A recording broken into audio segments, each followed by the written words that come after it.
Llegué, me dormí, me desperté hace como 5 minutos. Estoy mal. Y mañana toca, y le digo, eso es lo peor del mundo.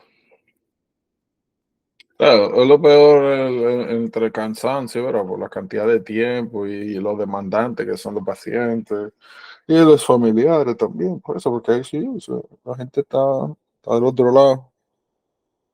Entonces, eso, de mucha atención, mucho detalle. En cualquier momento cambia todo y uno codea, habla de una cosa. Hubo uno, y yo voy a ver si le puedo mandar la foto después que desarrolló un torsal, que estuvo bien interesante.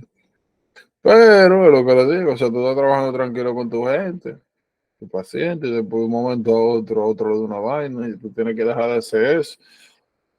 Hay que atender que está más de camino al otro lado, pero entonces lo que tú estás haciendo eso, el otro le pasa algo y tú cuando ven a ver, o sea, te pasa el día de aquí para allá, de allá para acá. Pero en fin, yo creo que nosotros podemos avanzar, bueno, ver un poco. Entonces nosotros habíamos quedado que íbamos a comenzar por aquí.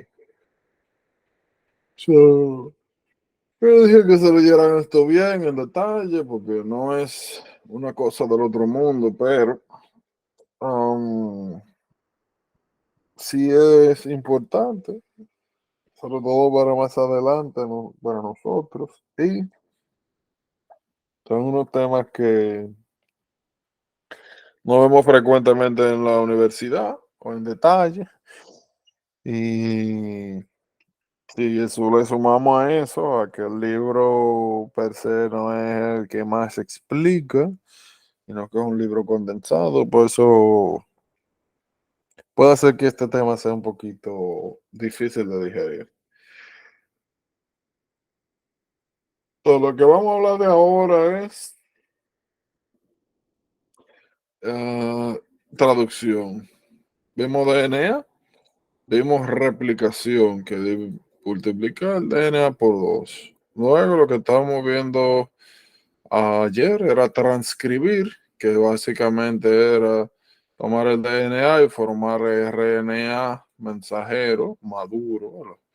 Y lo que vamos a ver ahora es tú coger ese RNA mensajero y convertirlo en una proteína, que es lo que nosotros llamamos traducción, translation. So, replicación, transcripción, traducción, translation. So, nosotros vamos a ver esta partecita de aquí. Ah, antes que nada, como siempre es de costumbre, dudas, preguntas sobre lo de ayer. ¿Encontraron algo que se le haya hecho raro, difícil cuando revisaron, incómodo? ¿O asumimos que todo claro, todo bien? ¿Gritan? No. Ok. So, nosotros vamos a ver, ayer nosotros de manera general dijimos que había varios tipos de RNA que nos interesaban. Nosotros mencionamos RNA mensajero, que fue el que vimos ahí, que participa en el proceso de la transcripción. Mencionamos el RNA ribosomal y mencionamos por arriba el RNA de transferencia. Mensajero, ya nosotros qué hacemos, ribosomal, ya sabemos que son, que los RNA ribosomales son aquellos que son parte estructural de los ribosomas y que, como vamos a ver en un momento, permiten que sucedan una serie de reacciones importantes para poder sintetizar aminoácidos. Mejor dicho, para poder sintetizar proteínas a partir de aminoácidos. Y transferencia, que este señor que vamos a ver aquí, que es quien se encarga. Esto da la información RNA mensajero da la información, te dice la secuencia, qué es lo que debe ir en cada posición. El RNA ribosomal lo que te da es la estructura donde esto pasa, que son los ribosomas. Y el ARN de transferencia es quien te trae los aminoácidos, para resumir la función de cada uno. De aquí en adelante nosotros vamos a ir viendo de que en muchos casos la función está directamente relacionada, no igual, pero está muy relacionada a la estructura. So, cada uno de estos RNA va a tener una estructura particular. La primera que nosotros vamos, la primera que nosotros vamos a ver es RNA de transferencia. Que nosotros estamos viendo aquí, si ustedes se fijan, más o menos tiene una forma de T cruz. Es importante que sepan acá características de su estructura y este proceso que vamos a hablar que se llama charging, cargado. Todo el material genético ya nosotros sabemos que se organiza desde 3', 5'. Si estamos hablando de RNA de transferencia, ya nosotros sabemos que nos vamos a encontrar uracilo en sustitución de timina. Aquí, como nosotros podemos ver, tenemos varias regiones. T-arm, D-arm, anticodon loop. T-arm. Me gusta siempre cómo lo ponen acá. T-arm, the tether. Esta es la región del RNA de transferencia que va a entrar en contacto con los ribosomas, que se va a unir a los ribosomas.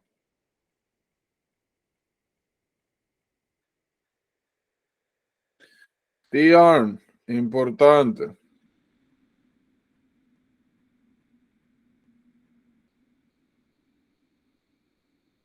En un momentito nosotros vamos a ver que luego de que el T-arm se une al ribosoma, lo que viene es una enzima que se une al D-arm y permite lo siguiente.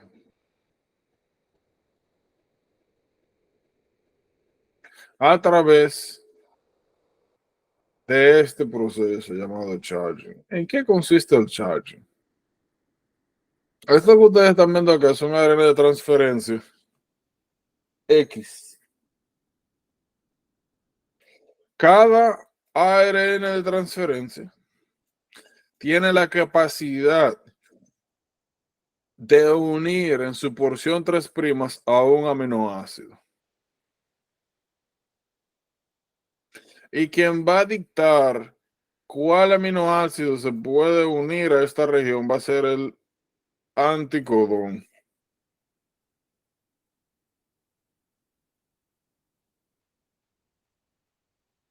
Así que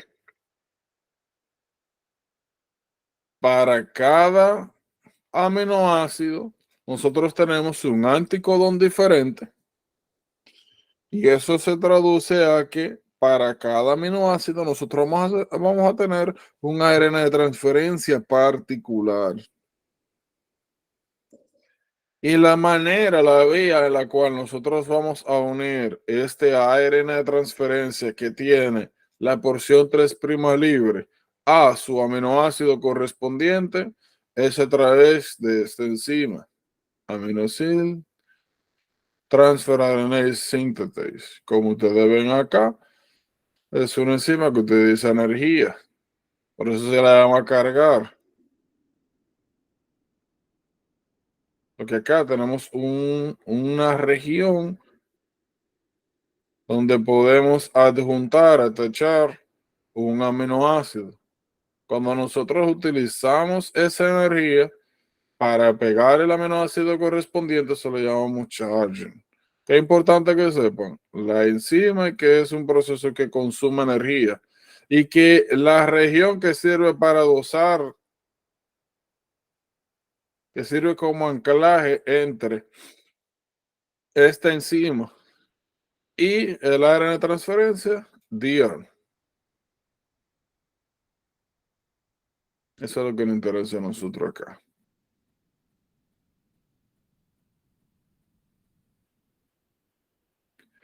Entonces, ¿qué nosotros estamos viendo acá? Luego de que un ARN de transferencia se encuentra cargado, o sea que tiene un aminoácido en su porción 3', este entonces puede participar en el proceso de síntesis proteica. Eso que ustedes están viendo aquí es importante. Factor de iniciación 2. Miren qué estamos viendo aquí. Bueno, y su nombre es self-explanatory, ¿verdad? O sea, el nombre te dice lo que hace. Es un factor que cuando se encuentra disponible permite que se inicie el proceso de síntesis proteica. Ahora bien, miren quién está aquí. AUG. Cuando nosotros hablamos de el código genético, habíamos mencionado de que en general la mayoría de los aminoácidos tenían más de un triplete de codones. Vamos a buscarlo aquí. Acá.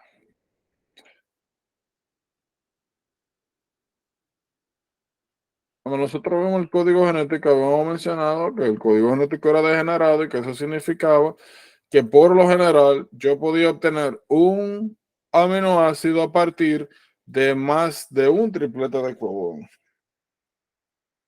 Y que para eso la mayoría de los aminoácidos teníamos más de un codón que codificaba para ellos, a excepción de una persona,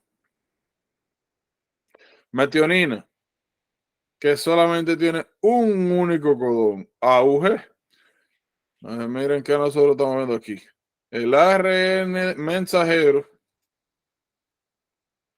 tiene esta secuencia llamada AUG, que es la secuencia de iniciación y que codifica para metionina. Ese aminoácido ahí,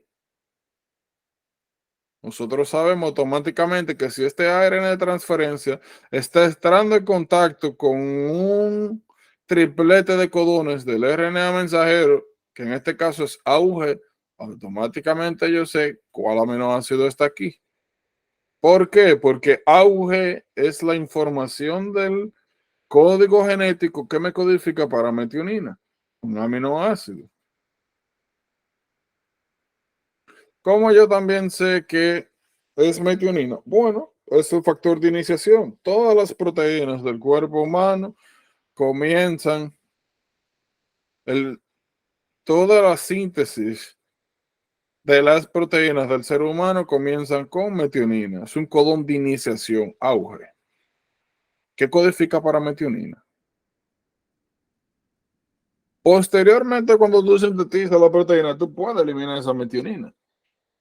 No es que necesariamente está en la proteína final, pero todo proceso sintético proteico animal comienza con metionina.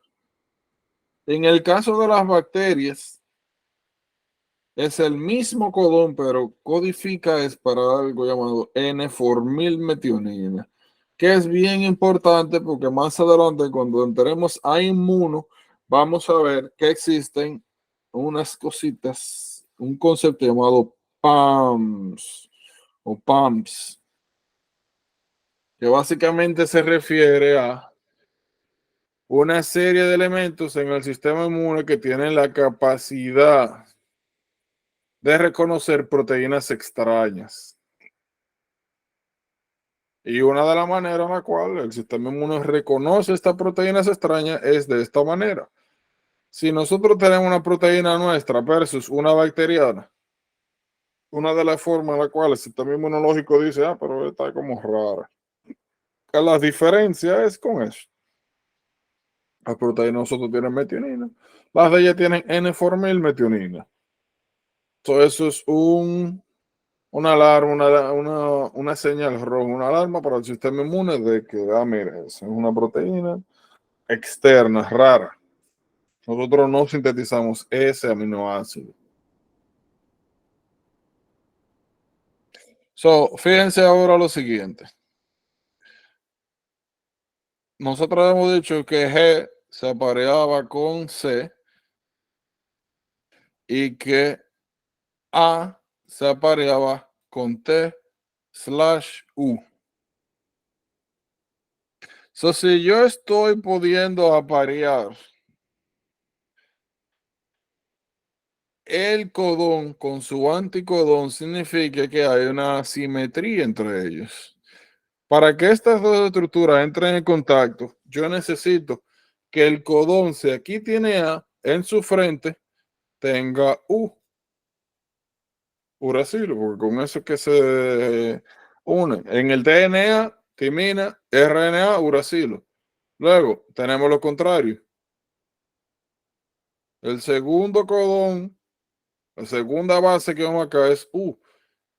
Para que haya un matching entre los dos, en el anticodón deberá estar A. Y al final tenemos G se relaciona con C.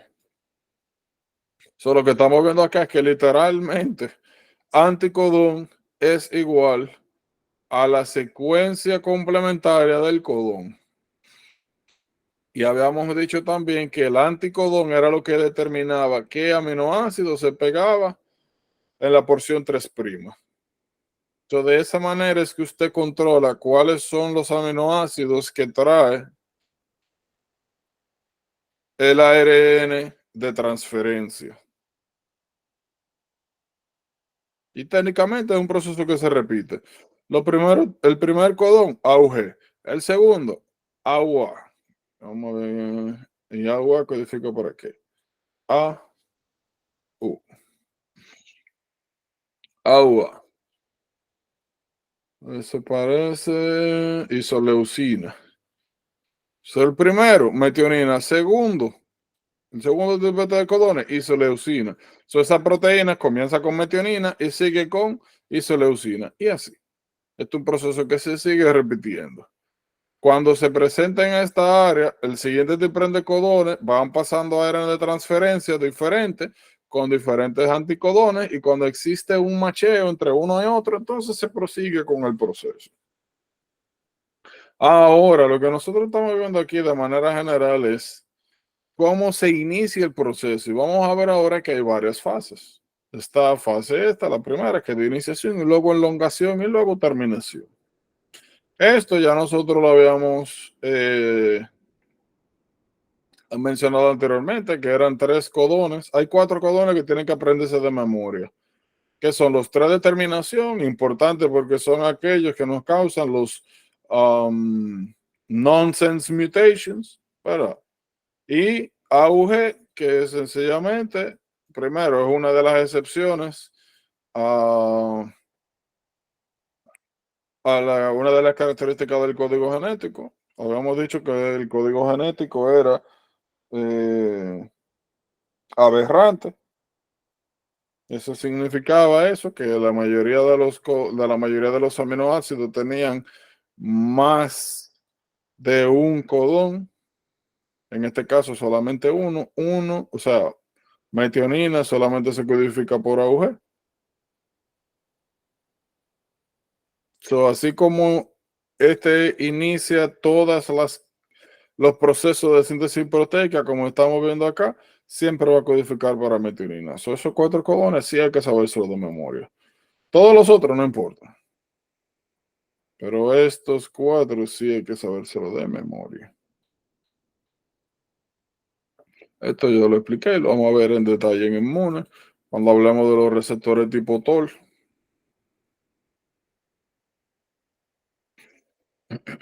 Y esto fue lo que le mencioné hace un momento, de que todas las proteínas comienzan con metionina. Oigan bien, todas las proteínas inician con metionina, pero eso no significa que todas las proteínas van a contener metionina. Porque como les dije ayer, una cosa es el proceso de síntesis y otra cosa es las modificaciones post-translacionales. En pocas palabras, usted puede sintetizar inicialmente una proteína a través de los ribosomas y posteriormente esta puede ir al retículo endoplasmático rugoso y ser modificada. Usted puede quitar zonas, usted puede agregar residuos de glucosa, usted puede agregar fósforo, oligosacárido, quitar regiones, modificar, como dice el nombre, modificaciones post-translacionales. Preguntas hasta ahora. ¿Dudas? No, seguros.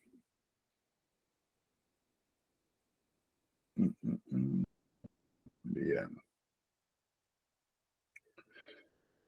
O síntesis proteica. Como ustedes están viendo acá, la síntesis proteica consiste en un proceso, como mencioné hace un momentito, iniciación, elongación, terminación. Como ustedes están viendo acá,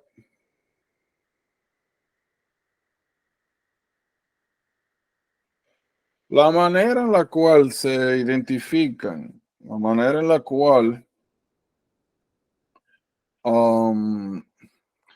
se clasifican las unidades ribosomales es a través de esto. Si no mal recuerdo, es ese de Siever. Y como ustedes pueden ver acá, hay que apreciar dos cosas. Primero, las unidades ribosomales de las células eucariotas tienen números diferentes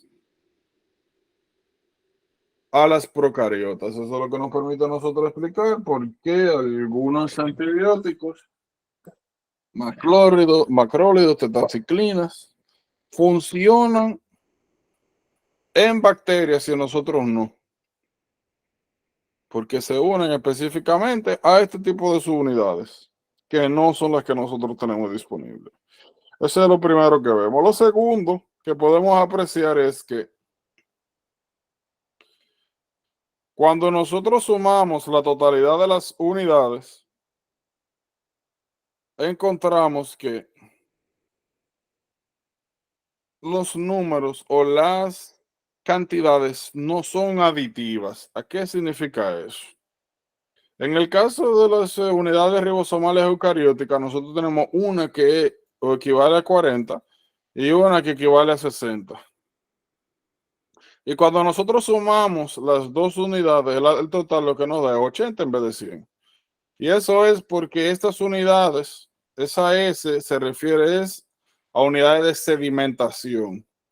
Y no necesariamente cuando usted suma dos sustancias que sedimentan a rates diferentes, va a querer decir que la totalidad de sedimentación va a ser igual a la suma de los iniciales. Eso se mide de manera distinta. Lo mismo aplica acá, el mismo concepto. Vamos a ver un poquito más adelante cuando hablemos de las proteínas que miren, los aminoácidos tienen esta fórmula general. Vamos a ver si yo me acuerdo de esto.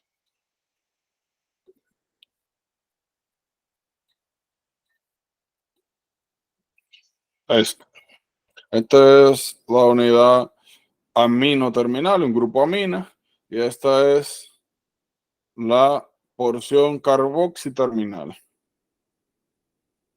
Yo puedo, esta tiene carga positiva, esta tiene carga negativa. Ajá. Repetir a dónde exactamente.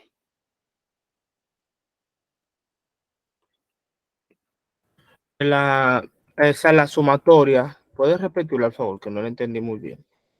Ok. Lo que nosotros podemos apreciar aquí en esta partecita es, no, vamos a ponerlo acá. Ok. Lo que yo le estaba mencionando aquí, que habían dos cosas que habían que principalmente tener en pendiente. La primera es que las subunidades ribosomales para células eucariotas y procariotas es diferentes. Eso era lo que nos permitía explicar porque algunos medicamentos, macrolides, tetracyclina, cloranfenicol, um, son medicamentos que funcionan en bacterias, pero que en el caso de nosotros no disrupten, no rompen el proceso de síntesis um, de proteínas. ¿Por qué no? Estas unidades son diferentes. O son lo que se pega a esta unidad, no se pega a esta unidad. Esa diferencia de 10 hace que cada una de estas subunidades sean diferentes. O sea, estructural y químicamente hablando. Eso fue lo primero. Lo segundo es que existe, vamos, sobre todo cuando entremos a fármaco, vamos a ver que hay diferentes tipos de interacciones. Hay interacciones que tienen una cualidad sumatoria, otra sinergística. Sumatoria significa que si tú tienes una unidad que tiene un valor de 1 y tú la unes con otra unidad que tiene un valor de 1, la totalidad va a ser 2. Eso se llama una cualidad sumatoria.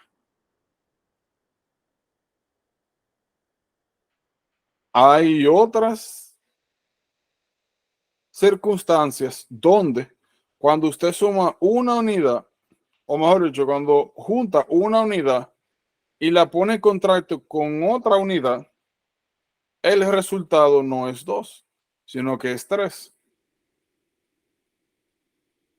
A esto se le llama cualidad aditiva, a esto se le llama cualidad sinergística, donde la sumatoria de los elementos te da un número mayor que la suma matemática de los elementos. Eso es lo que nosotros llamamos, como decía hace un momento, tiene una cualidad sinergística. ¿Qué pasa? Algo parecido sucede con la manera en la que nosotros nombramos las unidades ribosomales. Tenemos su unidad menor, su unidad mayor. La mayor mide 60, la menor mide 40.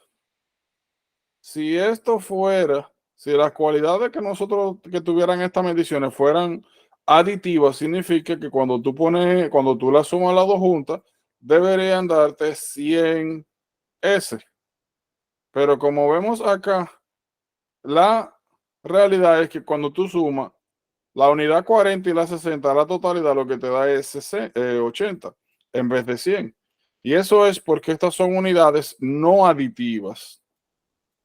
Y la razón principal es porque esa S viene de sedimentación, es decir, que es la unidad básica, pero es una unidad que mide sedimentación. Y como su nombre dice, la sedimentación es en el proceso en el cual tú tienes una mezcla de dos sustancias, una acuosa y otra forme. Y el tiempo en el cual los elementos formes se precipitan o en cuestión se sedimentan, así es como se miden las unidades ribosomales. Si algo sedimenta 40 y otra 60, en este caso, y usted la en frascos separados y luego usted la pone junta, nosotros podemos apreciar que sedimenta a una totalidad de 80. A esto es lo que se le llama, como le decía, unidades o esto es lo que se le llama no tener una capacidad o que no pertenezcan a cálculos aditivos. Bien, que eso es algo que hay que tener, es un concepto que hay que tener claro. ¿Vamos bien ahí? Sí, entendido. Muchas gracias. Y una pregunta, Jordano. Dímelo. Entonces, el sedimento 40 estaría en el 5 y el sedimento 60 estaría en el 3. Espérate, me perdí yo ahí. Tú dices que 40 estuviese en dónde? Exacto. Cuando tú estabas explicando lo de la unión en el ARN, ¿verdad que sí? En la cadena. Ajá. eh, Se O tú une, dices 5 prima, 3 prima. exacto. O sea, el Bueno, 40, bueno, mira qué sucede. Mm,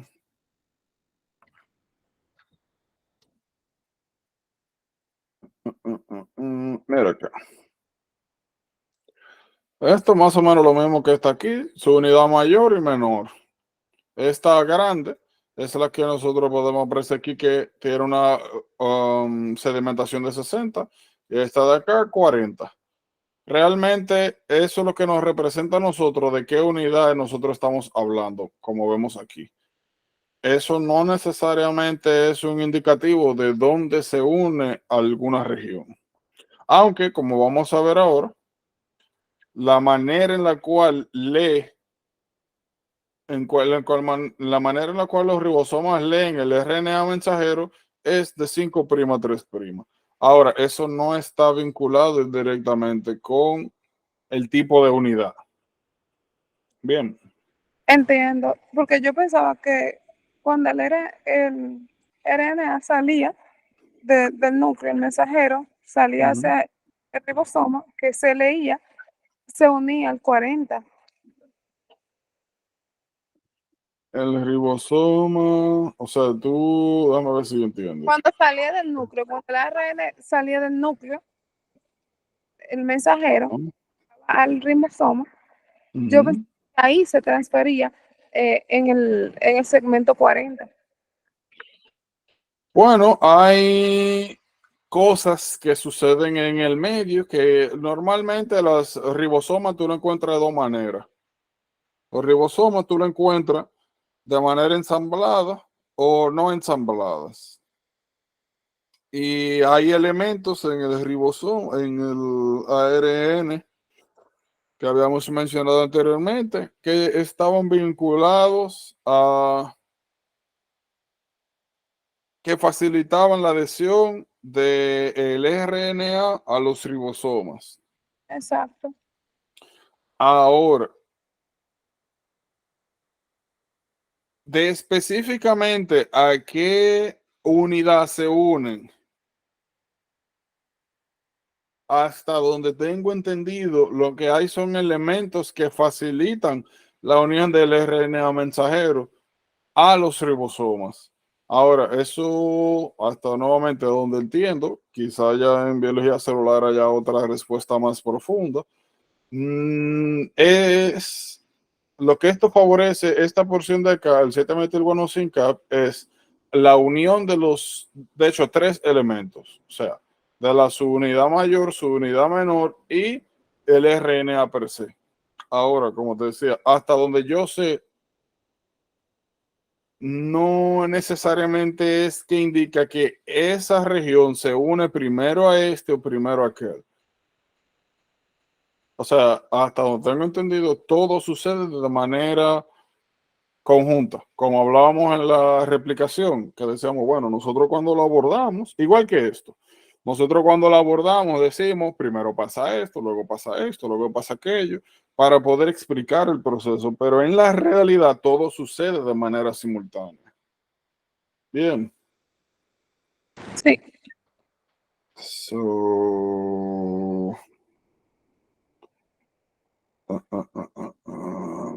ok. So, ¿qué nosotros... Ahora, ¿qué yo sí te puedo decir de eso? Esta parte de acá. Como te decía, hay secuencias, pero hasta donde yo sé o entiendo, esta es la secuencia que yo tengo confirmada.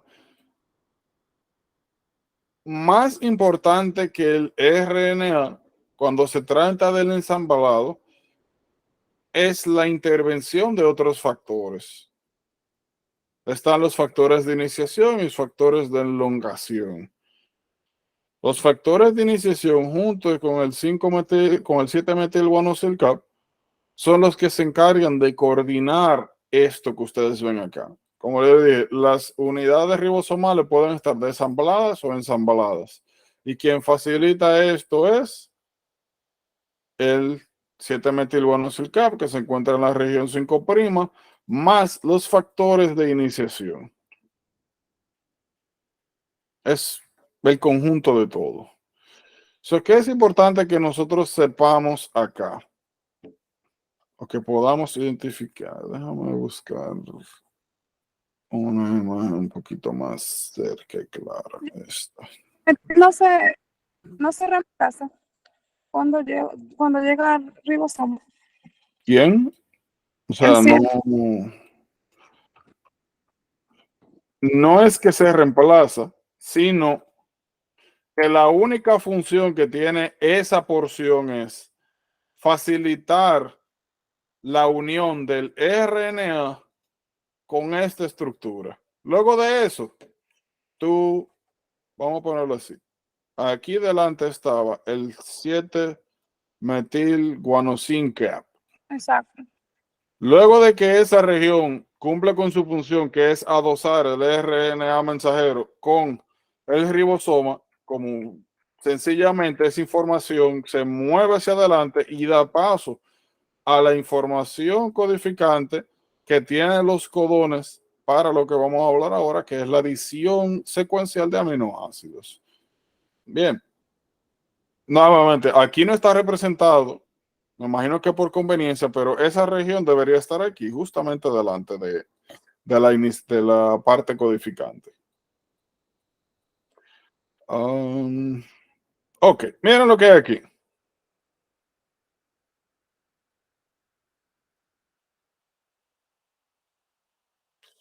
RNA.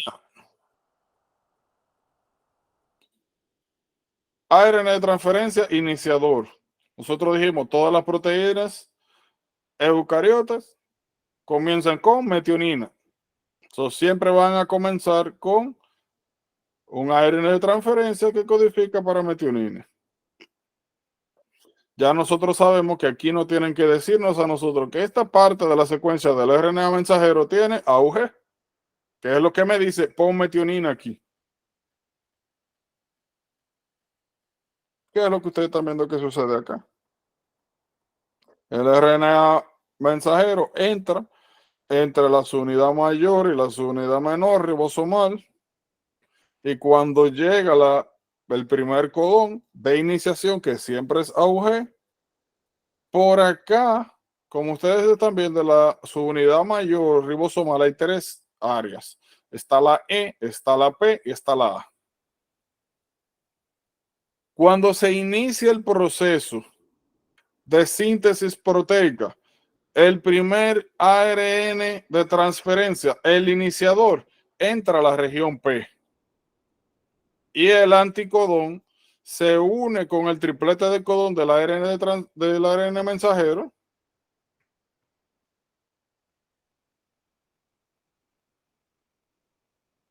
Y aquí es donde inicia el proceso de síntesis. Ahora, eso es importante porque, como vamos a ver ahora, todos los aminoácidos llegan por la parte A en el proceso de elongación. El único aminoácido que entra directamente a la porción P es la metionina cuando inicia el proceso de síntesis proteica. Y nosotros habíamos dicho anteriormente que hay que tener mucho cuidado con las excepciones.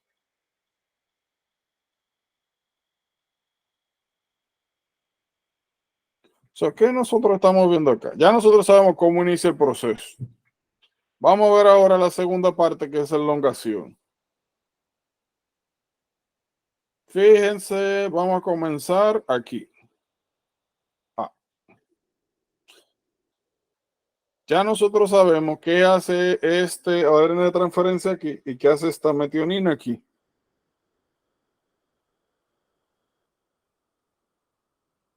Codón de iniciación, aminoácido de iniciación, ARN de transferencia de iniciación. Todo comienza en la porción P. Luego de que ya se encuentra ensamblado esa región, nosotros procedemos con el proceso de elongación. ¿En qué consiste la elongación? Consiste en que los próximos tripletes de codones van a comenzar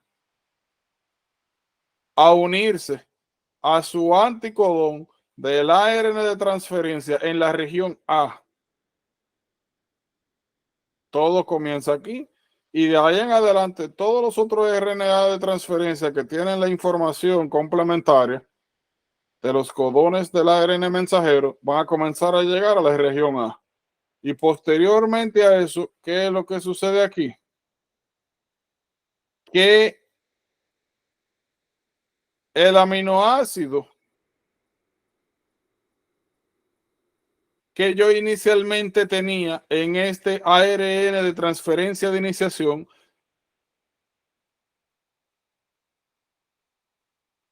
va a transferirse al aminoácido del segundo ARN de transferencia que me está trayendo el nuevo aminoácido. Por ende, tenemos una translocación del aminoácido que se encontraba en la zona P a la zona A.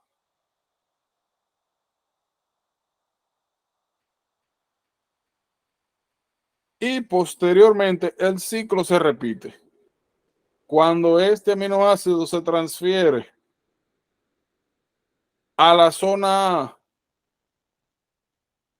en la cual se une el aminoácido que está llegando con el que ya estaba, entonces comienza a suceder lo siguiente: se transloca el ARN de transferencia que traía ese segundo aminoácido de la posición A la posición P. Es esto que estamos viendo aquí. Repito, todo comienza por P, llega metionina, que sería el aminoácido de iniciación. Luego comienzan a llenarse o a ocuparse los espacios de la posición A con los próximos ARN de transferencia que traen a los próximos aminoácidos de la secuencia según lo que dicta el RNA mensajero. Y cuando eso sucede, cuando se transfiere el aminoácido inicial al secundario, entonces comienzan a moverse desde A hasta E los ARN de transferencia en cuestión. Este ARN de transferencia era el que previamente estaba aquí en la posición A, y luego de que ya sus aminoácidos han sido unidos a través de enlaces peptídicos, la secuencia completa se mueve de la región A a la región P. Y este ciclo se repite. Vamos a imaginarnos que GAU codifica para leucina. Eso significa que ahora llega aquí. Imagínense que es una ARN de transferencia. Estoy haciendo lo que puedo. O lo vamos a poner así, no lo vamos a complicar. Vamos a suponer que este tipete de codón codifica para isoleucina. Viene la isoleucina con su ARN de transferencia correspondiente, se une a la zona A. El próximo paso es que la histidina y luego la metionina se transfieren de la zona P a la zona A. Y cuando eso sucede y este ARN de transferencia se queda sin ningún aminoácido, entonces este ARN de transferencia pasa de la zona P a la zona E.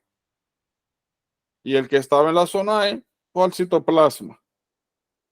Cuando tenemos el ARN de transferencia, el último que llegó con los aminoácidos unidos de la secuencia previa, Entonces, ese ARN de transferencia pasa de zona A zona P y se repite el ciclo. Para eso necesitamos factores de elongación.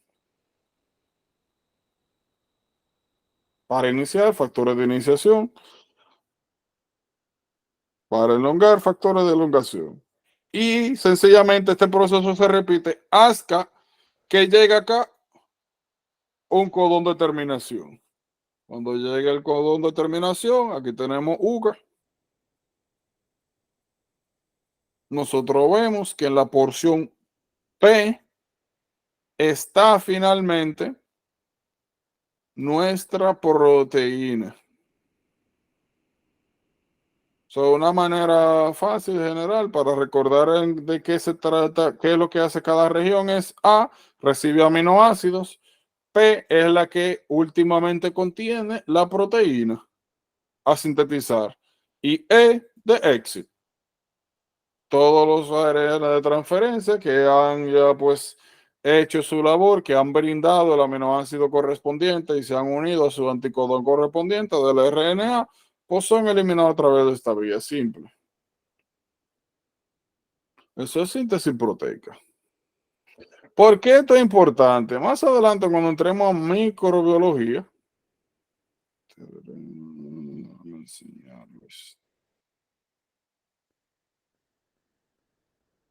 esto no solamente está vinculado a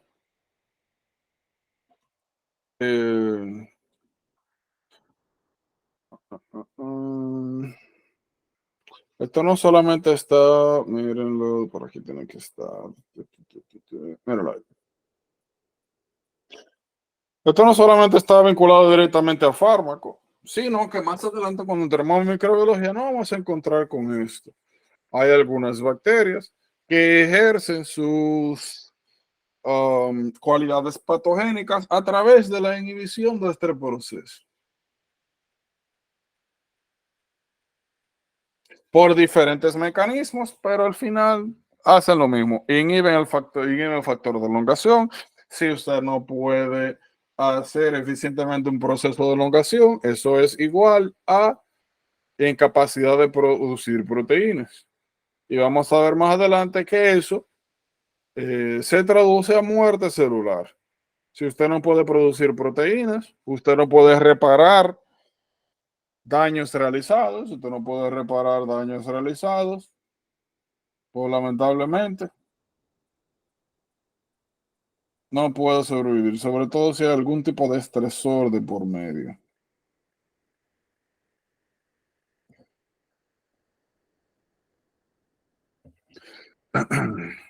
¿Estamos claros aquí? Sí, bien claro. Bien, bien, bien. So, ¿qué otras cosas tienen que tener en cuenta? Hay dos secuencias que son teóricas e importantes.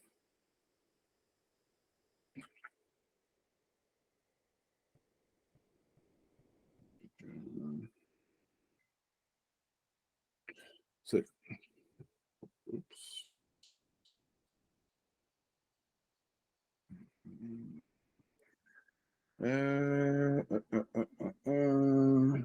¿Dónde era que esto? Aquí. Hay dos secuencias que son de interés para nosotros, que son la secuencia de Kozak y la secuencia de Chantal-Gano.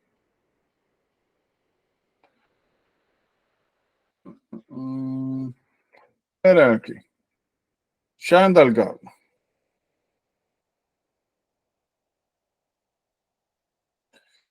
La secuencia de Chantal-Gano es, de hecho, vamos a hacerlo así.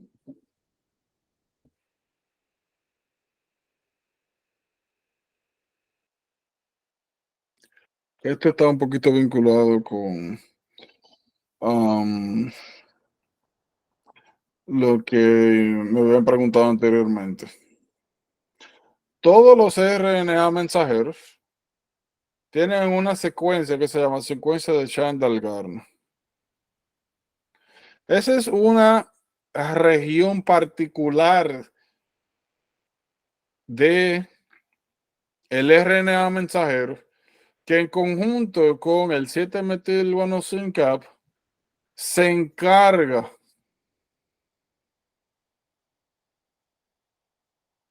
de propiciar que se forme el complejo iniciador de síntesis proteica. Vamos a enseñarle esto. Ribosomal subunits.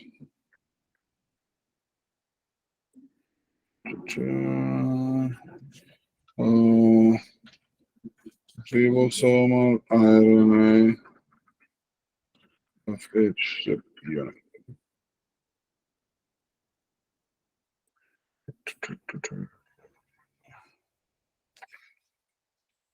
Oh, quizá aquí lo entiendo. Oh, mírenlo aquí. Fíjense. Cada de estas unidades, mayor o menor, llamadas subunidades, está compuesta por diversas secuencias de ARN ribosomal.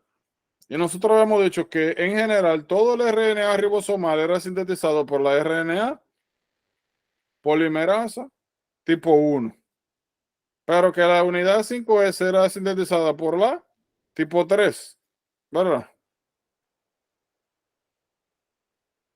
Ya habíamos dicho que RNA ribosomal, la RNA polimerasa tipo 3 se encargaba de la síntesis de la unidad 5S ribosomal más ARN transferencia. Eso que nosotros estamos viendo acá.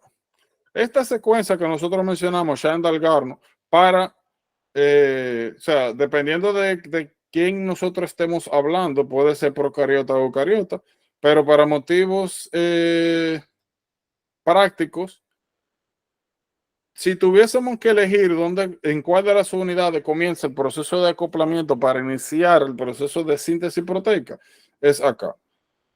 Secuencia de Shine-Dalgarno se une a la unidad 16S y eso promueve la formación del ribosoma,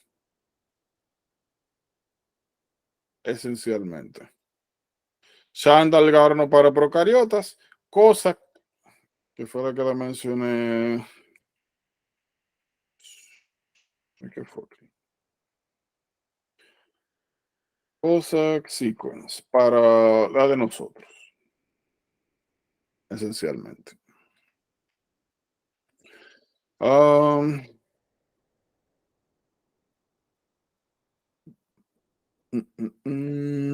Ok. Eso que nosotros vimos ahora es el proceso crudo de síntesis. El proceso crudo. Lo que nosotros producimos acá en este proceso inicial de síntesis proteica es eso, una secuencia lineal de aminoácidos que me dan como finalidad, como producto, una proteína. ¿Qué pasa? Esto no necesariamente significa que es la proteína final. Esta proteína yo puedo modificarla post-translacionalmente. Las dos modificaciones más frecuentes son corte o adición de elementos. Cortes generalmente lo hacen una serie de proteínas que pueden ser endo o exoproteasas, el nombre lo dice. Si yo, por ejemplo, la modificación que hago luego de que hago esta proteína es que le quito un extremo o le quito los dos extremos, eso lo hacen exoproteasas. Y eso lo vamos a ver más adelante, sobre todo cuando hablemos de digestivo, cuando hablemos de páncreas. Aquí estamos hablando de tripsina, tripsinógeno, vamos a hablar de pepsina, pepsinógeno, de elastasa, de una serie de proteínas, sobre todo enzimas, que cuando se sintetizan, por ejemplo, tripsinógeno. Tripsinógeno es la proteína que sale de este proceso, que es potencialmente una enzima. La diferencia entre tripsinógeno y tripsina es que el tripsinógeno tiene una secuencia que inhibe la enzima, la mantiene inhibida. Tú le quitas ese pedazo al tripsinógeno y se convierte en tripsina. O sea, la diferencia entre tripsinógeno y tripsina es una secuencia que mantiene la enzima inactiva. Y ese proceso de transformación de una proteína inactiva a una proteína activa es lo que nosotros sería un ejemplo de modificaciones post-translacionales. La proteína original es esta, pero cuando yo le quito un pedazo, se activa. Hay otras modificaciones. Regularmente estas modificaciones ocurren en el retículo endoplasmático rugoso. Esto ocurre ya en el citoplasma.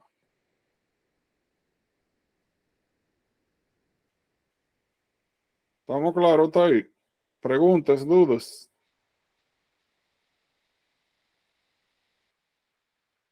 ¿Qué pasa acá? Proteínas chaperonas. Vamos a ver un poquito más adelante que hay una relación importante entre la estructura de una proteína y su función. Y vamos a hablar de un proceso llamado desnaturalización proteica, en el cual si nosotros alteramos la estructura de la proteína, pierde su función, aunque tenga la misma secuencia de aminoácidos. Por ejemplo, vamos a suponer que esto es una secuencia X de aminoácidos. Si yo tengo esa secuencia de aminoácidos de manera lineal,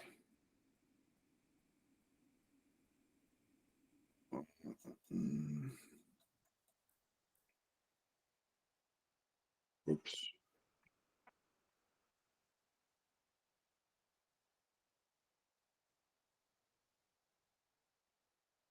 8, ¿verdad?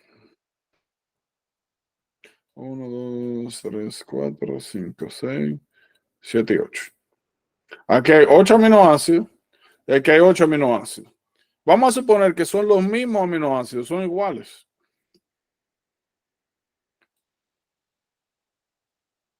Por la única razón de que en este caso esas proteínas tienen una configuración particular, una forma particular. Eso es muy sugestivo. Vamos a decir que esta es la proteína funcional. Para que esa proteína funcione, tiene que tener esta secuencia y esa forma. Si tú alteras esa forma y tú la conviertes en un triángulo o una pirámide o lo que sea, aunque tenga la misma secuencia, ya no es una proteína funcional. Tan importante como es tener la secuencia particular de aminoácidos, es igual de importante tener una forma determinada. No siempre esa forma viene de manera natural. En algunos casos, una forma inducida. En algunos casos, esa forma inducida está dada por unas proteínas llamadas chaperonas. Las chaperonas son unas proteínas que se encargan de eso. Vamos a suponer que esta es la proteína que se acaba de sintetizar. Las chaperonas moldean esta proteína hasta darle la forma funcional que ellas deben de tener. Las proteínas chaperonas más famosas son estas. Las proteínas de shock, porque inicialmente así fue que se conocieron. Cuando se ponían células, sobre todo me parece que fue con GIS, con células fúngicas, cuando se ponían en estrés, calor, frío, temperatura, cambios de pH, cuando se alteraba el medio donde estaba. Y estas alteraciones tenían la capacidad de romper la estructura nativa de la proteína, o sea, de desnaturalizarla, de alterar su estructura, por ende, de inactivarlas. Las células respondían aumentando la síntesis de estas proteínas del shock, que eran chaperonas, que Si esta proteína se desdoblaba, se rompía, se cambiaba su forma, ellas se encargaban de remoldearla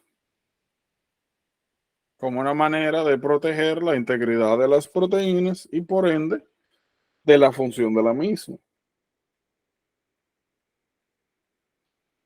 Y para motivos prácticos, si en cualquier momento ustedes le mencionan que por X y Y razón X célula comienza a demostrar un aumento de las expresiones de estas proteínas chaperonas, eso tiene que automáticamente decirle a usted que cualquiera sea la circunstancia, esa célula está pasando por un proceso estresor externo. Y si bien es cierto, las chaperonas son proteínas también, igual que las otras, regularmente son proteínas termoresistentes, que no ceden tan fácilmente, no son lábiles ante cambios físicos y químicos. De esto hablamos. ¿Estamos claros con síntesis proteica? Sí. Como siempre, ustedes saben que ahorita tienen que sentar.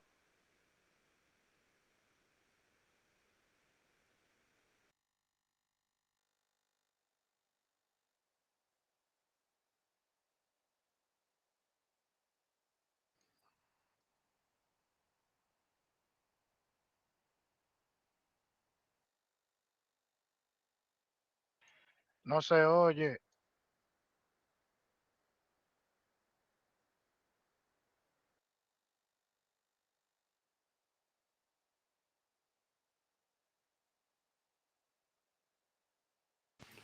Un problema técnico, ahí le di una pecosa sin querer. Hello, ¿me oyen? ¿Me oyen? Sí, ahora sí. Le di sin Sí, querer ahí al micrófono. Entonces llegó una pregunta interesante, que por qué metionina particularmente se une a la porción inicial, o sea, porción P, de los o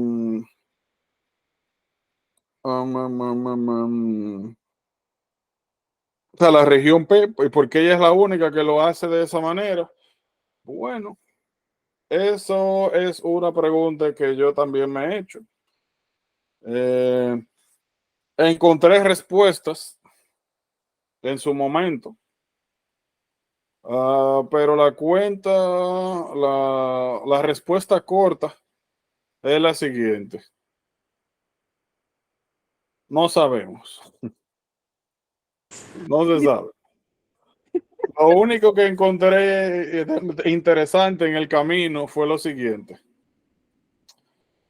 Va a sonar extraño y es interesante y no es importante. Yo lo menciono a propósito de la pregunta. Que va a sonar aún más, no sé, raro. Todas las proteínas comienzan a sintetizarse con metionina. Todas. Ahora, hay proteínas que tienen metionina en su estructura y no necesariamente al principio, puede ser al final, puede ser en el medio. Todas las demás metioninas que vienen luego de que se inicia el proceso de síntesis proteica entran por acá, por A, no entran de nuevo por P.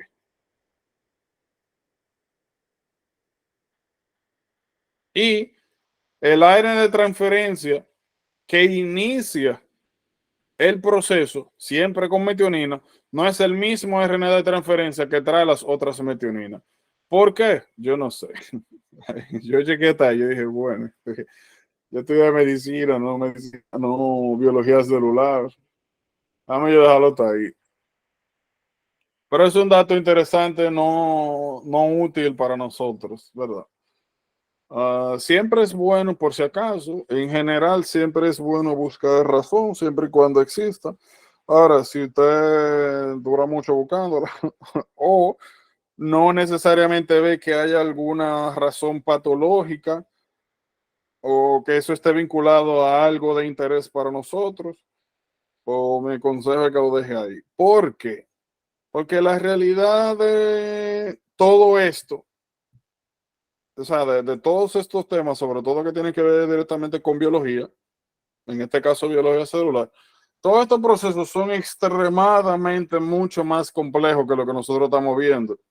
Mucho más complejos. Nosotros lo que estamos viendo es de arribita. Y eso como médicos realmente es lo que nos interesa. Porque miren, por ejemplo, aquí, miren toda esa porquería que nosotros no hemos mencionado. Gracias a Dios, porque está potente.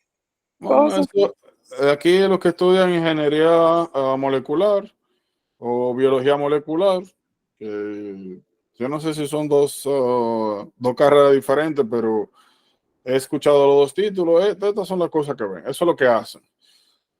Y, y no va a ser la primera vez, o sea, hay todos estos procesos que nosotros hemos mencionado hasta ahora, replicación, translation, ahora traducción, o sea, traducción, son procesos extremadamente complejos y nosotros no estamos viendo ahí literalmente nada de ellos, lo que estamos viendo es súper superficial.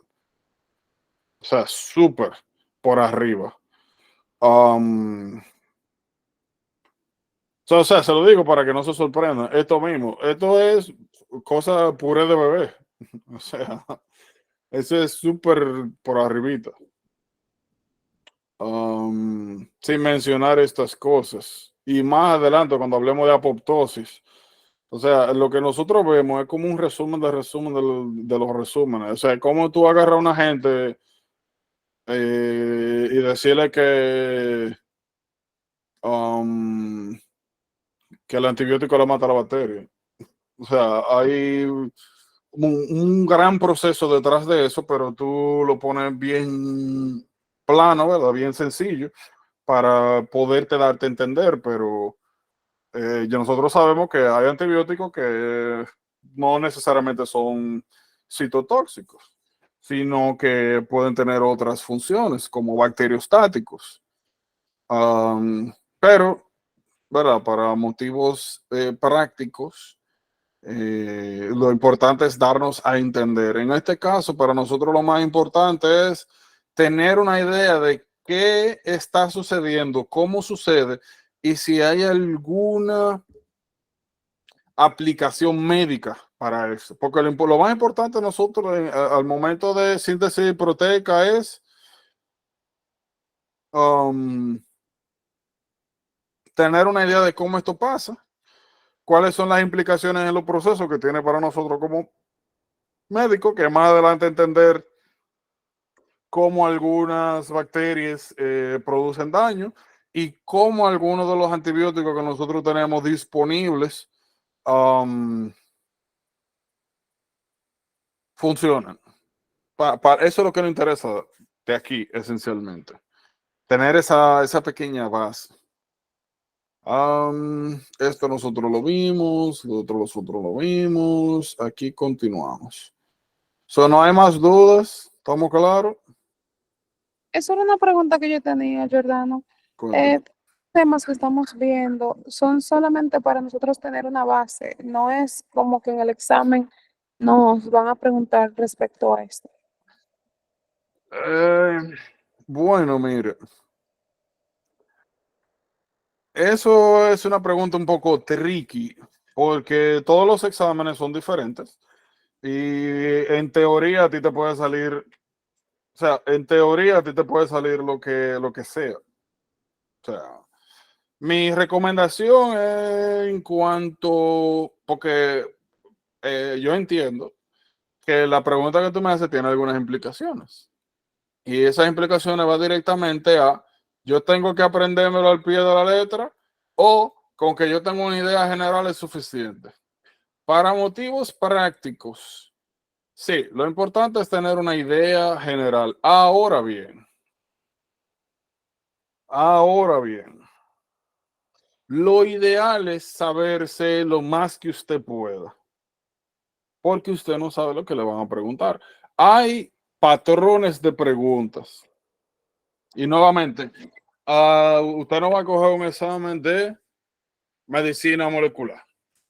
o de biología molecular o ingeniería molecular, usted va con un examen de medicina. Lo que van a hacer es tomar estos conceptos básicos y aplicarlos a algún escenario clínico. Como el que yo le preguntaba, le puse el otro día, de cuando hablamos de heterocromatina y eucromatina.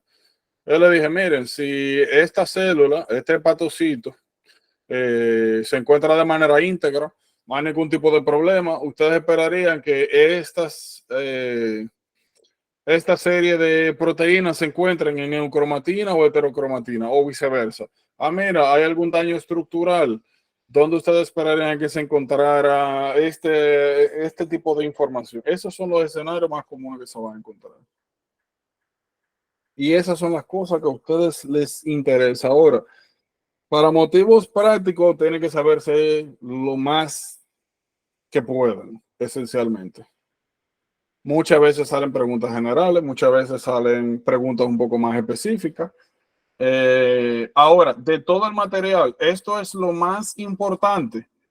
Como contenido de examen, no necesariamente, pero sí sienta las bases para otros temas que sí son high yield, que sí son bien común, porque en un examen de medicina, ¿qué es lo que ustedes van a encontrar? Patologías que van a ser autoinmunes, microbianas, virales o genéticas. Donde usted va a tener signos, síntomas, donde usted va a tener una secuencia de eventos que regularmente van pasando, va a tener un tratamiento y va a tener mecanismo, ¿verdad?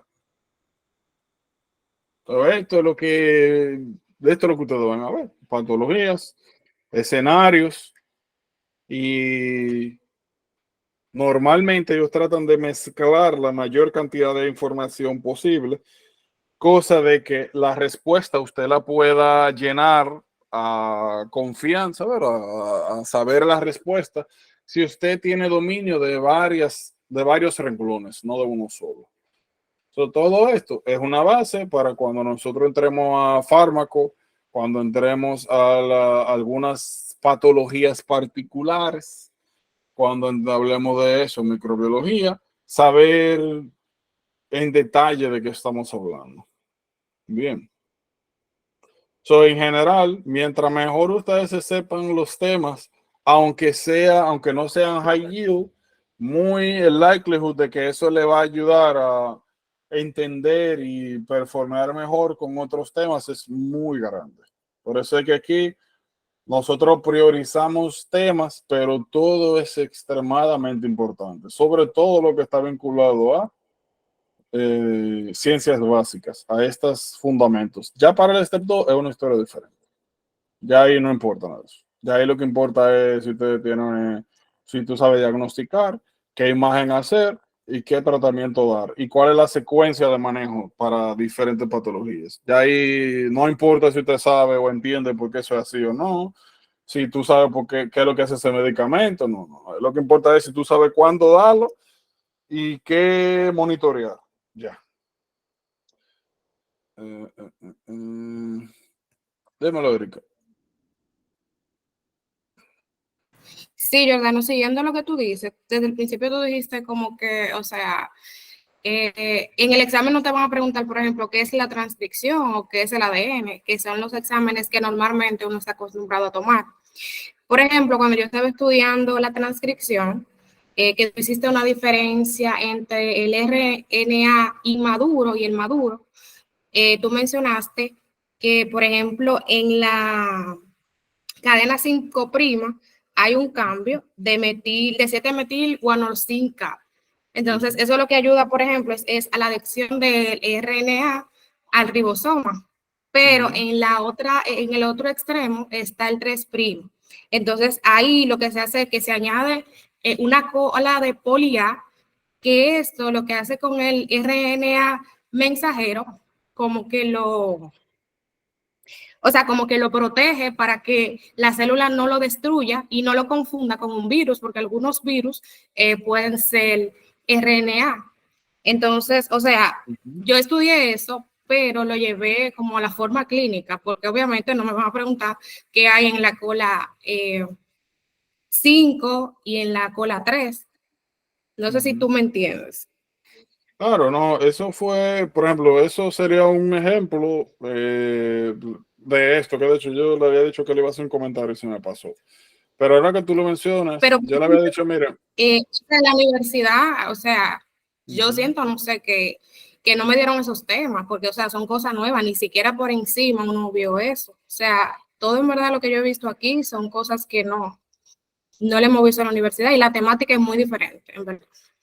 es lamentable y eso es uno de los problemas más grandes de este proceso, que uno, si tú te sientes, tú comienzas, o sea, lo normal aquí en este país, donde la gente, donde los estudiantes de medicina reciben una educación real, integral y actualizada, es que ellos ya en la universidad pueden comenzar a hacer preguntas de Google, ellos ni siquiera tienen que hacer nada de estas cosas. Ahora, en el caso de nosotros, pero es porque ellos han recibido clases de verdad y han recibido eh, ¿verdad? Orientación adecuada. En el caso de nosotros, las clases de nosotros no tienen ese enfoque, lamentándolo mucho. Eh, y pues eso, para las cosas que ellos han visto ya antes de graduarse 500 veces, que uno lo está viendo lamentablemente ahora por primera vez, pues la realidad es un poco diferente en cuanto a la preparación. Aquí, por ejemplo, para que usted tenga una idea, en el hospital hay estudiantes rotantes, como es un poco diferente al internado, pero vamos a decir que ellos le llaman clerkships, que son como rotaciones que ellos tienen antes de graduarse. Y literalmente, en lo que nosotros estamos en ronda o cuando ellos están comiendo o haciendo cualquier cosa, lo que ellos están haciendo es Uber. Y tú le preguntas, y tú leíste First Aid, y tú hiciste Kaplan, o tú hiciste algo, o sea, ¿qué tú haces haciendo preguntas? No, eso me lo dieron en la clase, o eso yo lo vi en tal materia. O sea, son personas que ya están expuestos a este tipo de cosas desde muy temprano en su carrera, que es muy diferente nuevamente a a la educación que recibimos nosotros, que por eso es que decimos que es súper deficiente. Porque como tú dices, o sea, y fue mi caso también. La única exposición que yo tuve a esto fue porque en la UAS yo llegué a hacer monitor de bioquímica y ahí cuando tú te preparas, tú ves alguna de estas cosas y ya. Pero por la carrera yo no vi nada de esto. Eso no es importante en el mundo de la medicina de nuestro país, pero lamentablemente para estos países sí, todo esto es importante y para bien, ¿verdad? Porque la medicina acá tiene un nivel mayor, no es casualidad, ¿verdad? Um, pero lo que te iba a comentar, ya bueno, y para resumir, o sea, eso, por eso es que nosotros sí necesitamos de este tipo de servicio, lamentablemente, um, para eso, para asegurarnos de que uno está en el camino, de que uno está rellenando esos baches, esas cosas que a nosotros no nos dieron en la universidad, porque lamentándolo mucho son las bases de este proceso. Y es algo que uno puede hacer solo. El problema es que a ustedes, a mí, más de una vez no ha pasado que uno lee algo, cree que se lo sabe y que lo entiende, y después más adelante o lo discute con alguien o lo lee de nuevo y se da cuenta que uno estaba más perdido que yo no sé quién. O sea, que uno entendió mal o lo aplicó mal o sencillamente no lo entendió, aunque crea que sí. Y eso es algo que aquí se paga con tiempo y dinero. Y es una de las cosas que habíamos hablado en las reuniones, que de los beneficios que tiene la tutoría en general, que nos permite esquipearnos esa parte y prepararnos mejor. Y no cometer esos errores y enfocar el estudio, aprovechar más el tiempo. Eso que tú mencionabas, por ejemplo, para que tengan una idea, hay preguntas clásicas. Con preguntas clásicas yo me refiero a cosas que la mayoría de la gente que ha cogido el examen y que se ha preparado dice que tuvieron preguntas parecidas. Te ponen que un laboratorio, están experimentando con una serie de células y a una de las células se extrae del grupo y se le expone con unos agentes virales y se registra que luego de la penetración del virus al citoplasma, esta fue degradado de manera espontánea, sin ningún antiviral en medio, nada de eso. Al mismo tiempo, se denota que hay un proceso metabólicamente activo de síntesis proteica que requiere RNA muy parecido al viral degradado, pero que se mantiene íntegro. ¿Cuál de las siguientes nos permite a nosotros explicar por qué este mantiene su integridad? O sea, ¿por qué el RNA de nosotros no es degradado así como el RNA viral? Porque el DNA de nosotros, el RNA de nosotros, perdón, tiene una cola polía que permite su protección ante las endo y exonucleasas citosólicas. Entonces, generalmente lo que te ponen es casos y te comparan dos o más elementos y te preguntan acá, ¿por qué esto se fue a pique y por qué esto no? Entonces tú tienes que saber identificar cuál es el elemento protector en este caso, si es un elemento particular o si es un proceso. Y la mayoría de las preguntas van a ser de esa naturaleza. Sí aparecen preguntas que son tipo define qué es esto, pero eso es minoría. La mayoría tienen esta connotación, donde tú tienes que entender qué es lo que está sucediendo. Y por eso es que cada vez que nosotros hemos hecho cualquier discusión de cualquier cosa, o hemos dado ejemplos, tratamos de aterrizar el conocimiento, de no solamente decir, mira, esto es cromatina, esto es heterocromatina, sino de aterrizarlo, ¿verdad? Yo, por si acaso, que no se me haya pasado alguien, había una mano por ahí. No. No, era yo que iba a decir que yo creo también que no sé si sea así en otros países, pero al menos en la UAS yo veía que los profesores eran como muy independientes, sí, independientes se sabe que son, pero me refiero en el sentido de que cada quien da lo que le da la seguían gana. Exactamente. Sí, eso se y llama no tener una educación estandarizada, no hay un currículum, todo el mundo explica y habla de lo que le da la gana, cree que es importante y cree que se sabe. Eso es otro problema grande. Que a pesar de que hay un programa a seguir, llega un profesor X y entiende que eso no lo va a dar y da lo que entiende que tiene que dar. Entonces, al final de la jornada, uno tiene el conocimiento de una forma y el otro lo tiene de otra forma porque lo dio con tal profesor, aunque fue la misma materia, y queda, ¿me entiendes? Me queda como una diversidad. Así. Sí, eso se llama eso mismo, no tener un programa estructural estandarizado y falta de regulación, porque no debería de ser. Y aún tú teniendo el mismo libro, tú entiendes, uno se enfoca en una cosa o el otro en otra y la metodología es muy diferente y no es que tú no puedas enseñar de una a tu propio estilo, ¿verdad? Eso, el programa no es, el problema es el contenido, la manera, el enfoque. Y eso es sencillo. La respuesta a eso es muy sencillo. ¿Cuáles de los profesores que ustedes tuvieron y yo tuve en mi tiempo, verdad? Tuvieron algún tipo de preparación educacional? Probablemente, si acaso uno, o sea, lo que quiero decir, muy poco. La mayoría son médicos que por X o Y razón terminaron en esa posición, cual sea que sea la razón, y ya. Y son personas que quizá quieren enseñar, pero no saben cómo hacerlo, no saben cómo elaborar un buen examen, no saben cómo elaborar una clase, no saben cómo, o sea, no saben de pedagogía. Y eso es muy frecuente en el medio de nosotros. Sí hay profesores que son muy bien preparados, que sí han tenido este tipo de asuntos, pero la mayoría no. La mayoría de médicos que tú agarras de un hospital, de un sitio, y le dices, oye, mira, tú eres médico y te ha ido bien en la vida, dale clase a tu muchacho. pero no hay una preparación, no hay un estándar. Pero eso es uno de los problemas, ¿verdad? De la educación que tenemos nosotros. Pero sí. Todo el punto es que la educación es muy diferente. Muy diferente. Los exámenes muy diferentes.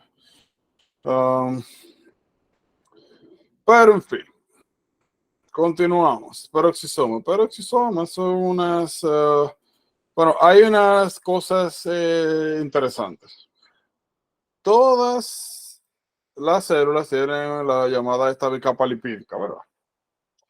En general, cada vez que nosotros hablamos de un organelo, todos tienen esta cualidad de que es una membrana igual que la membrana celular, un bilayer, compuesta por dos capas. Peroxisomas tienen una sola capa. Eso es particular, característico. Lo otro que nosotros vemos aquí es que en general los peroxisomas, de esto lo habíamos mencionado. ¿Dónde está? Acá, nosotros no habíamos mencionado. Yo creo que sí, no. Yo pensaba que sí. Ah, sí, lo había mencionado aquí, etanol, cuando hablamos de metabolismo de etanol. O sea, no habíamos hablado de metabolismo de etanol, eso lo más adelante, sino cuando mencionábamos en estos días el tema de hepatocitos y gente que consumía alcohol, bla, bla, bla, y retículo endoplasmático rugoso, liso. So, esto, como ustedes ven acá, tienen una serie de funciones bien particulares. Bien particulares. Que a mí me interesa que ustedes tengan claro. Oxidación de grasas en general. Cuando entremos al metabolismo de la grasa, entramos en detalles. Beta-oxidación, en pocas palabras, beta-alfa sencillamente se refiere a cuál carbono. Si es el carbono inicial que va después del carbono que le llaman funcional, el que le sigue es el alfa, el otro es beta, el otro alfa, beta, gamma, delta, etcétera. O sea, lo de alfa y beta es sencillamente qué carbono es el que tú estás utilizando para el proceso. Pero en general, cada vez que nosotros hablamos de oxidación de grasas, eso es igual a usted agarrar un lípido y convertirlo en energía, ATP, para simplificar. ¿Qué es importante? Como yo siempre le he dicho, cada vez que ustedes vean que hay algún proceso o alguna característica que sea exclusiva de algún organelo, de algún lugar, de alguna célula, eso es importante. Porque ustedes deben esperar sentados y que le pregunten por eso. Hay muy pocas preguntas en el proceso que son directas. Y regularmente cuando son directas, son como las que yo le he enseñado, como la que le dije ahorita. La unidad 5S es sintetizada por, y ya hablamos, ¿verdad? Yo le dije, uno dice, ven acá, su unidad 5S es unidad ribosomal. Y yo sé que la RNA polimerasa 1 es la que se encarga de todo el RNA ribosomal. Uno se guía por la generalidad. Ah, bueno, pero la RNA polimerasa 3 es la única que sintetiza esa subunidad particular ribosomal. Todo el mundo se acuerda que el RNA tipo 3, polimerasa tipo 3 sintetiza ARN de transferencia, pero no la excepción. Es con esas cosas que tienen que tener cuidado. En caso de que ustedes vean alguna situación o alguna característica particular de interés, como en este caso, una persona que consume alcohol crónicamente, ustedes entonces tienen que esperar que tenga más peroxisomas disponibles que una persona que no lo hace. O en cambio, una persona que consume suplementos de gimnasio, ¿verdad? Y demás, que tiene más exposición a aminoácidos o una dieta rica en aminoácidos. Y esas son las cosas que ustedes tienen que buscar. Para de que ustedes lo vean, digan, ah, ok, bueno, ya yo sé que aquí, si me hacen alguna pregunta de algún organelo o algún proceso intracelular, ya yo sé que tengo que dirigirme automáticamente a peroxisoma. Y eso es lo que tienen que hacer. Caracterizar, como todo, retículo endoplasmático liso. Habíamos dicho que era lugar de síntesis importante de lípidos, hormonas esteroideas, era un centro importante de detoxificación. Retículo endoplasmático rugoso, habíamos dicho que era un sitio importante de síntesis proteica y modificaciones post-translacionales.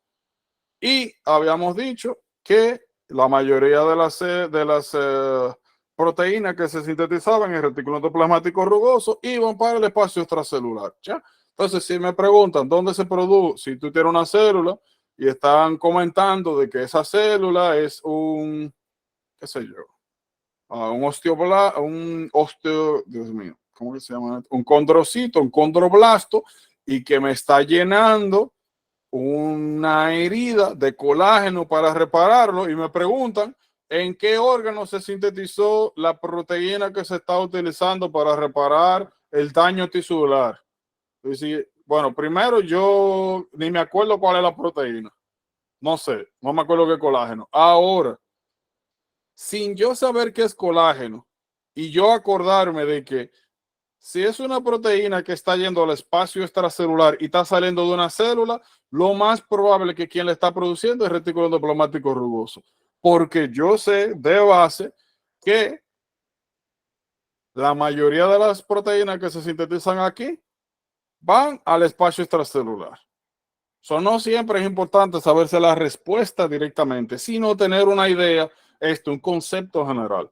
Ahora, si yo veo que la proteína que se está produciendo se queda dentro de la célula y es para su utilización interna, pues yo perfectamente puedo decir, eso es una proteína que se sintetiza en los ribosomas libres.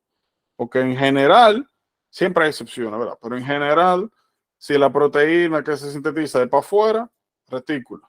Si la proteína es para uso propio, ribosomas libres.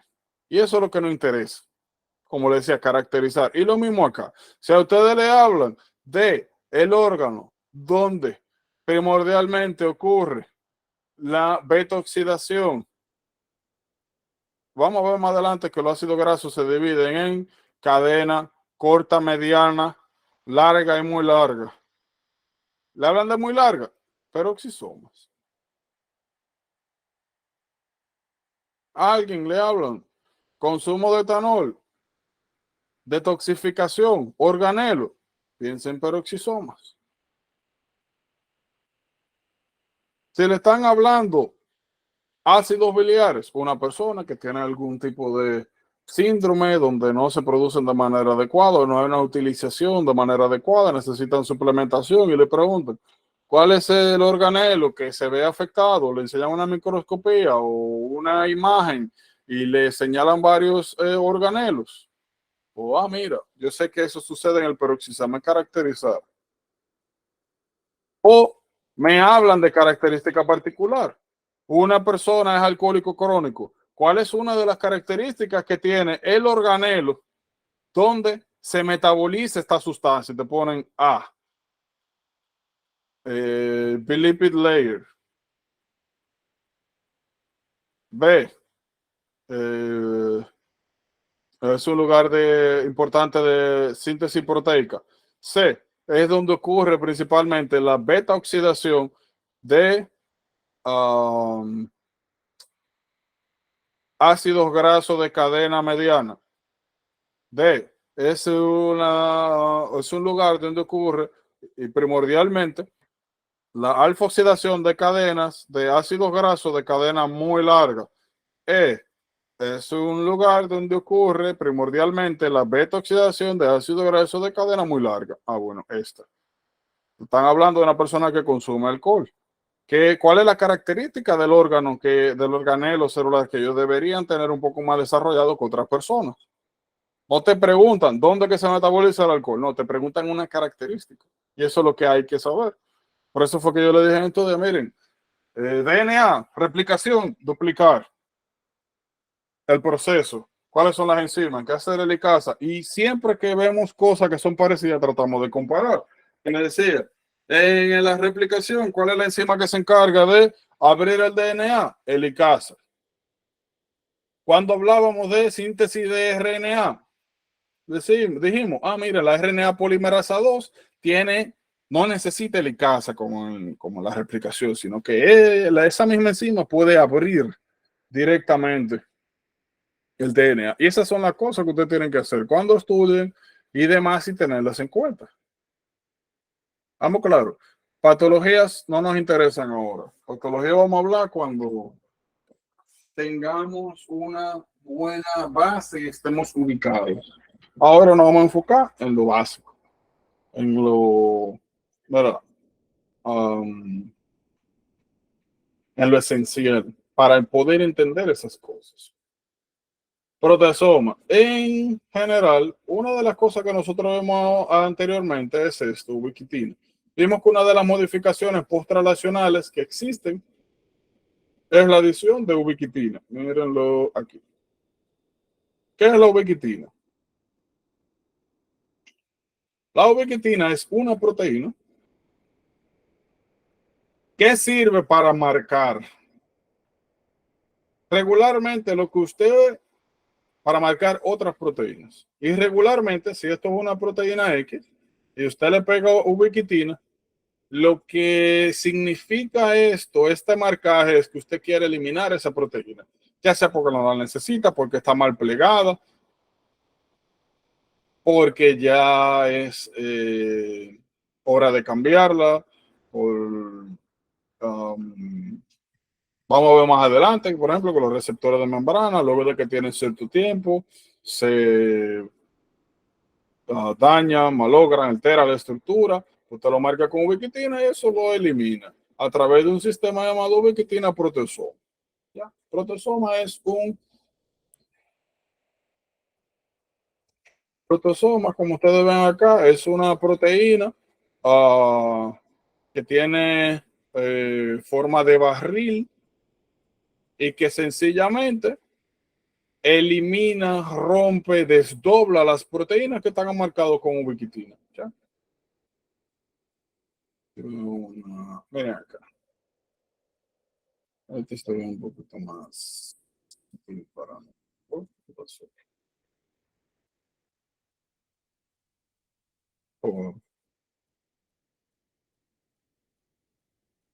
¿Qué es lo que nosotros estamos viendo aquí? Tenemos proteínas, ¿verdad? Proteínas, ya sean anómalas, plegables, viejas, que hay que reutilizar, que ya hay que cambiar. Usted sencillamente le pega ubiquitina.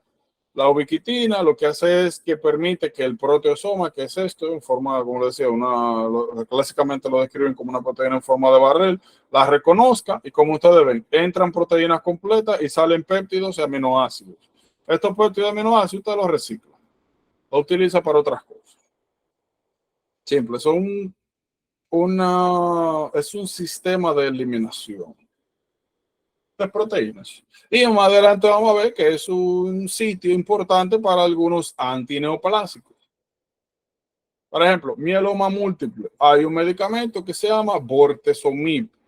El bortezomib lo que hace es que bloquea a los proteosomas y no permite que se degraden la proteína. Y si usted tiene una célula donde usted no puede degradar proteínas, ¿qué eventualmente pasa? Se acumulan todas esas proteínas dentro. Si se acumulan todas las proteínas o cualquier sustancia, pero en este caso proteínas, eso va a interrumpir el transporte intracelular de sustancias, lo que habíamos dicho, la COP1, COP2, clatrina, todo ese sistema de comunicación intracelular se va a pique, porque todo está lleno de proteínas, de sustancias que impiden el movimiento libre de todos estos elementos.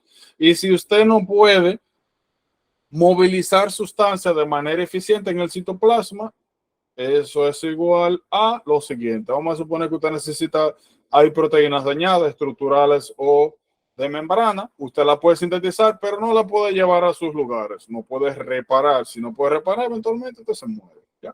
Entonces es un antineoplásico, bortezomib. Es lo mismo, le pueden poner preguntas. X célula, hubo un error, X célula sufrió una mutación en el DNA, posteriormente se produjo una proteína anómala o mal plegada. ¿Cuáles son las características de los siguientes sistemas que que se encargarían de resolver este problema, ¿verdad? De esta proteína mal plegada, inútil? Es un sistema donde hay una proteína de marcaje. Es un sistema donde se utiliza energía para marcar y posteriormente eliminar esa proteína anómala. Esas son más o menos cosas. O una persona, X persona, la diagnostica con mieloma múltiple, tiene anemia, AKI, hipercalcemia, lesiones en sacabocado, hiperproteinemia, proteinuria, Benz-Jones, o sea, mieloma.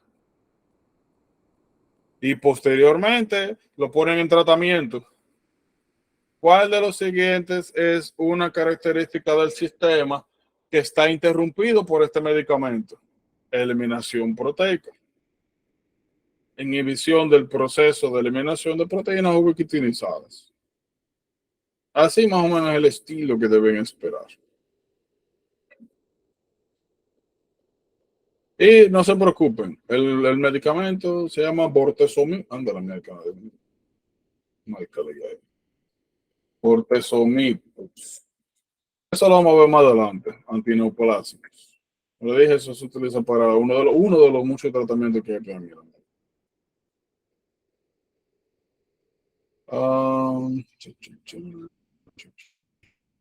Ok.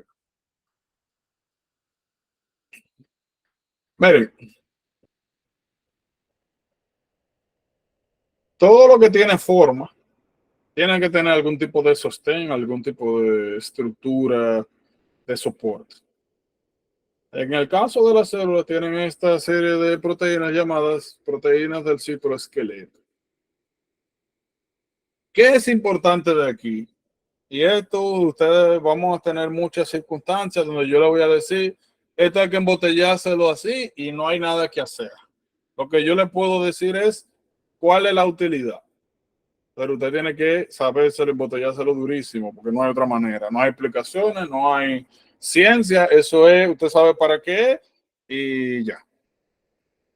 Y te lo embotellado porque no lo necesite. Como ustedes ven acá, los filamentos tienen una clasificación: micro, intermedios y microtúbulos.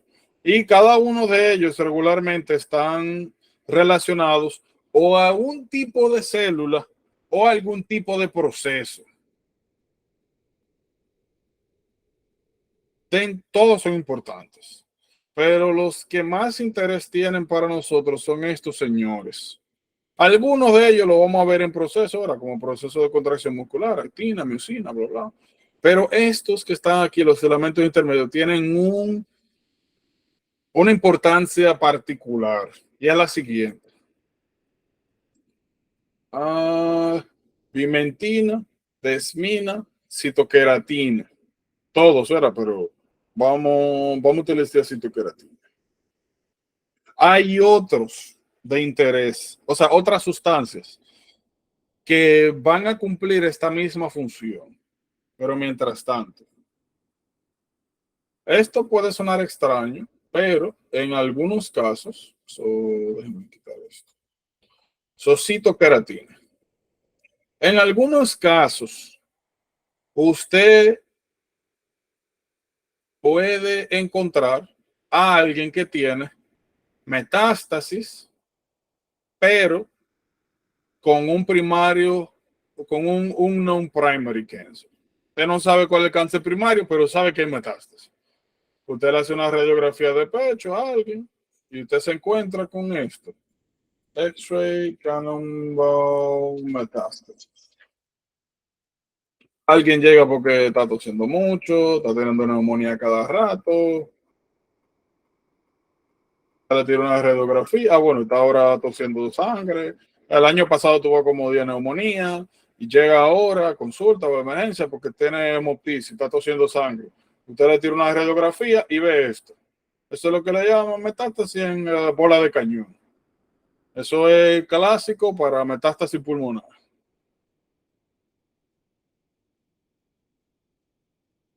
¿Qué pasa? La persona dice que no es fumadora, que no tiene contacto con cigarro, que no tiene historia familiar de adenocarcinoma de pulmón y todo eso. Y esto no es clásico para cáncer de pulmón. Cáncer de pulmón regularmente es una lesión, a menos que esté súper avanzado, pero inicialmente lo que usted encuentra es un cierre bronquial, ¿verdad? En las regiones externas, adenocarcinoma y así. No es común verlo así regado. Entonces, lo primero que tiene que venir a su mente es, bueno, esto parece que es una metástasis de un primario no conocido. Hay varias maneras en las cuales usted puede descubrir dónde está ese primario. Hay más, usted puede hacer CT, el cuerpo completo, usted puede hacer lo que le llama un bone survey, chequear los huesos, usted puede hacer un PET scan. Esas son herramientas que nos sirven para nosotros identificar si hay alguna posibilidad de identificar. Usted posteriormente, tenemos pacientes, le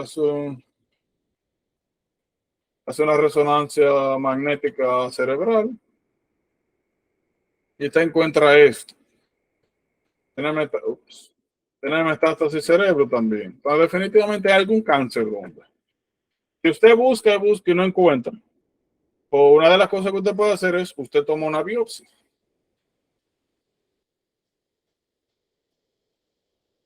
Y vamos a suponer que cuando usted toma la biopsia le sale que es un cáncer totalmente indiferenciado, que usted entonces no tiene características citológicas para saber de dónde vino eso.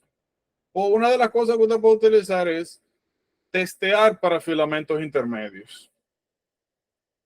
Si ahí cuando yo testeo para filamentos intermedios me sale citoqueratina positivo, yo automáticamente tengo que comenzar a buscar un squamous cell carcinoma, un carcinoma de célula escamosa.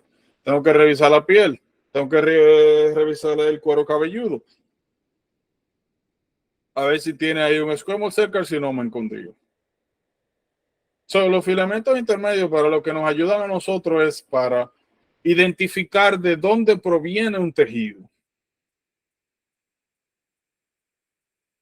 Esencialmente. Dame un segundito.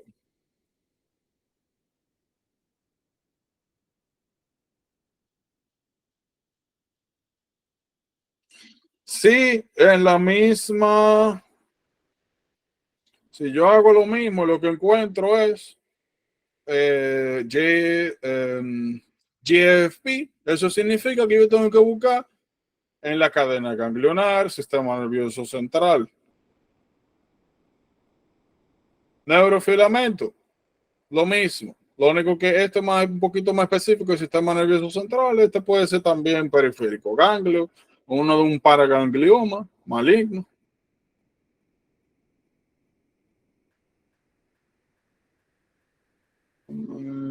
Un momentito.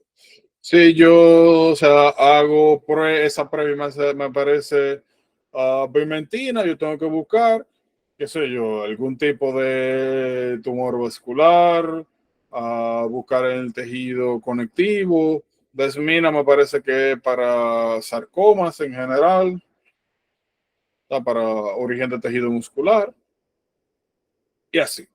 Esa es la utilidad primordial que va a tener para nosotros. No se preocupen que solo vamos a ver detalle en patología, pero para que tengan una idea. Esto ya nosotros lo vamos a ver aquí. Bueno, y microfilamento, uno de los más importantes es esto. Tiene que lo vamos a ver conjuntamente con miocino un poquito más adelante.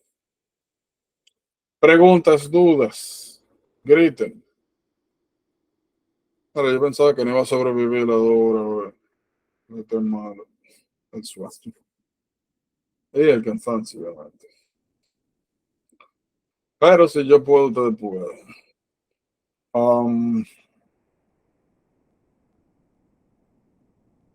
Ese es el enfoque. O sea, yo sé que muchas de estas cosas aquí no lo dice, por eso es que yo le doy el sentido.